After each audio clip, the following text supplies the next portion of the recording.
untuk yang di Bogor ya, perlu saya jelaskan backgroundnya.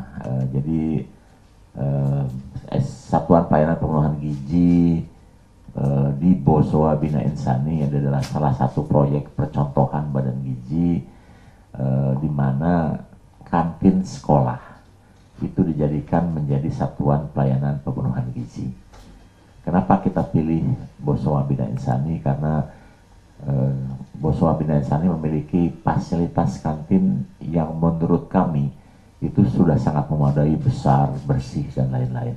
Sehingga kami jadikan menjadi satuan pelayanan pemenuhan gizi untuk menjawab satu, bahwa kita bisa melihat ada sekolah yang bisa menjalankan satuan pelayanan pemenuhan gizi. Yang kedua, delivery-nya juga sangat mudah karena in-house.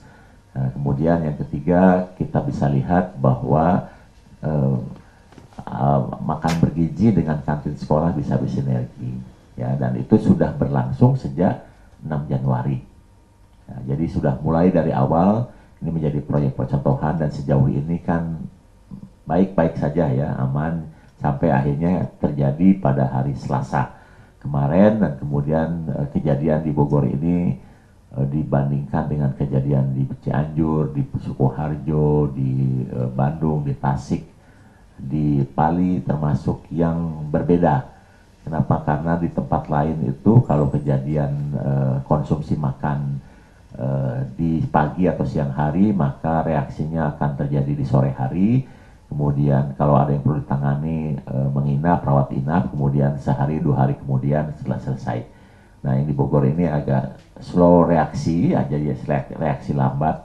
Jadi makannya hari Selasa, reaksinya baru diketahui hari Rabu, dan peningkatan yang mengeluhnya justru terjadi di hari Kamis dan Jumat. Jadi ini sesuatu yang sangat berbeda, sehingga pada hari Rabu Kamis itu satuan pelayanan masih tetap berjalan, meskipun saya tanya karena saya mendapatkan laporan lebih awal dibandingkan laporan dari sana, dan saya cross check untuk sekolah lain aman, hanya ada beberapa keluhan dari anak TK. Jadi saya minta laporan setiap saat, tapi kemudian Dinkes akhirnya turun tangan dan melihat bahwa jumlah yang mengeluh itu semakin hari semakin besar, dan sehingga Dinas Kesehatan Kota Bogor menetapkan KLB.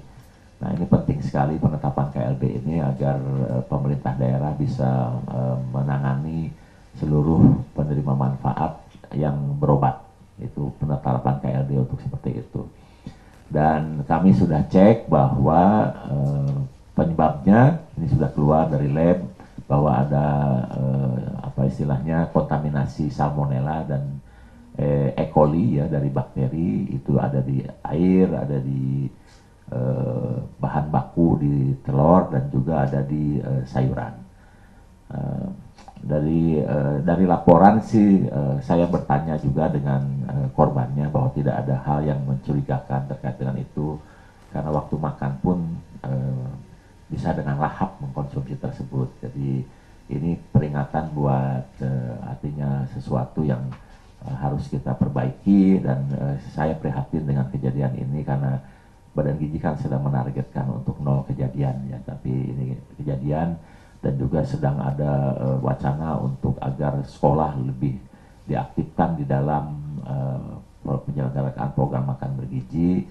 Dan dengan kejadian di Bosowa Bina Insani, kita mungkin akan berpikir bahwa ini bukan hanya masalah bagaimana niat baik memberikan makanan, tapi juga kita harus meningkatkan standar operating prosedur terkait mengolah makanan, karena ini terkait dengan keselamatan. Jadi setiap kali ada kejadian kan ada orang yang terkena kemudian sakit gitu, kemudian ada orang tua yang khawatir, ada kepercayaan publik yang terganggu dan sebagainya, sehingga kita menetapkan beberapa langkah ya. Yang pertama, kita ingin lebih selektif di dalam pemilihan bahan baku.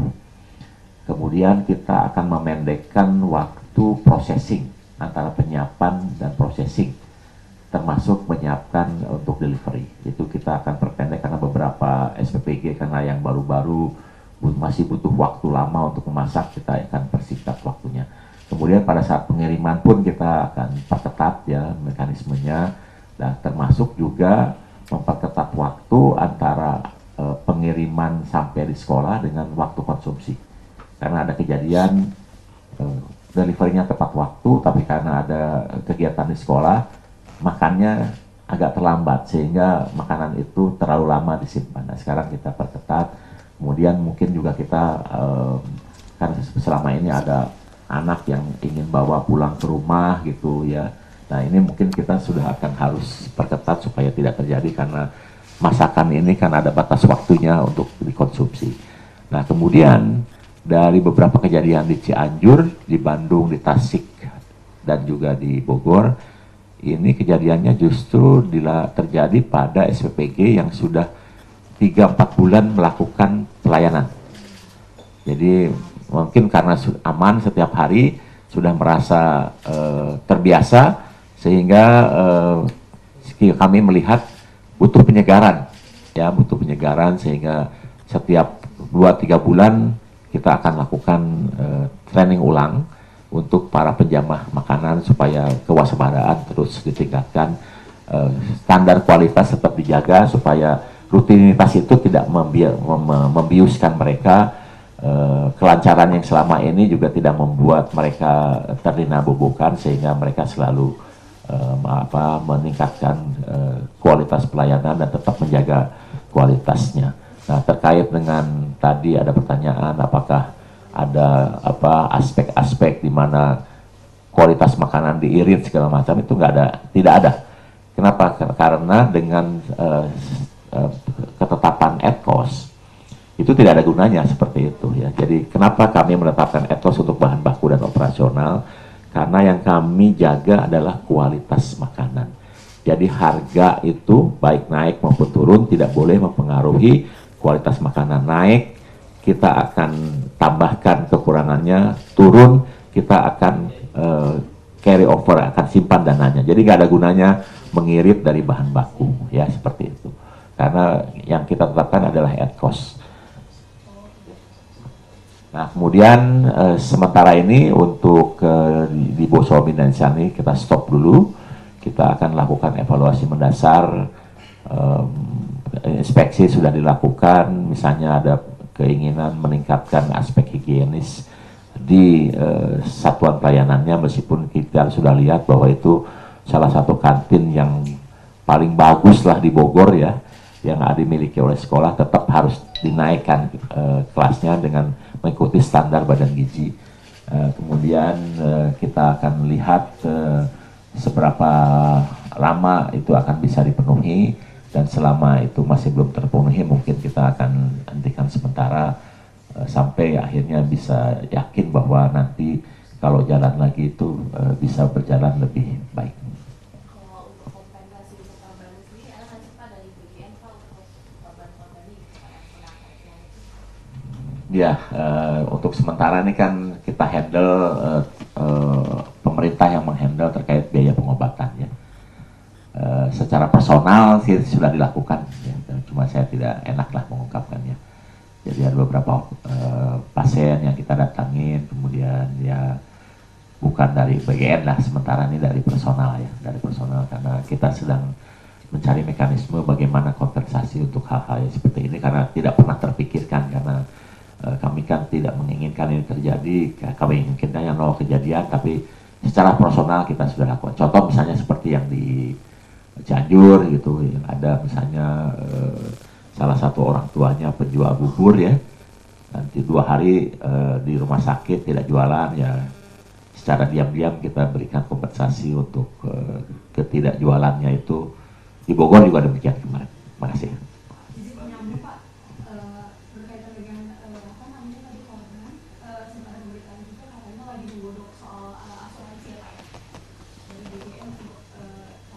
Ya gini, kalau asuransi kita sudah bekerjasama untuk para pekerja atau relawan yang terlibat dalam program makan bergizi dengan BPJS TK ya.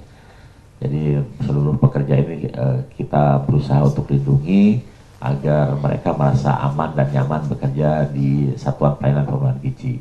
terkait dengan asuransi untuk penerima manfaat ini masih dalam wacana ya. Karena produknya pun belum ada di Indonesia. Jadi kami sudah koordinasi dengan OJK bahwa produk menyeluruh terkait dengan penerima manfaat ini belum ada produknya, karena ada 2 asosiasi yang mungkin akan terlibat dalam hal seperti ini, yaitu Asosiasi Asuransi Umum dan Asosiasi Asuransi Jiwa. Kita belum secara detail bagaimana mekanismenya, kemudian berapa besar premi yang harus dikeluarkan, jadi belum sampai ke arah situ. Dan terus terang kita kan belum secara intensif juga berbicara terkait dengan ini dengan Pak Presiden ya. Jadi nanti apakah diizinkan atau tidak, atau ada mekanisme lain, ini baru kita sedang melihat. Ada usulan dari Komisioner OJK untuk melihat peran asuransi di dalam program makan bergizi. Jadi baru tahap itu.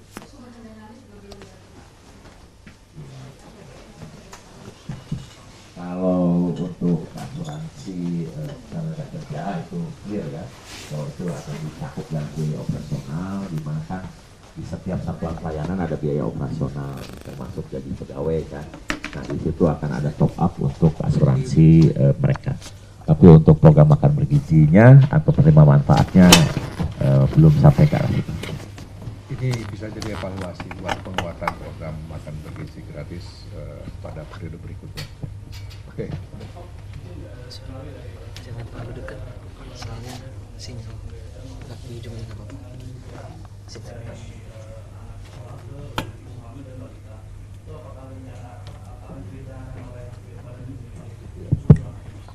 Bukan usulkan, beliau melihat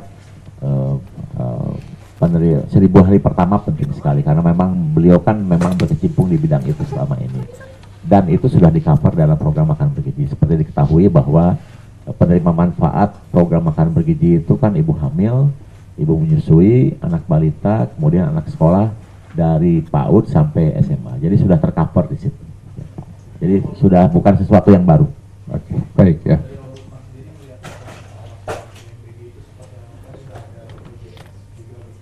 Ya, kan BPJS belum tentu semuanya terdaftar di BPJS, tetapi begini, bahwa itu merupakan konsekuensi yang harus dipikirkan oleh MBG.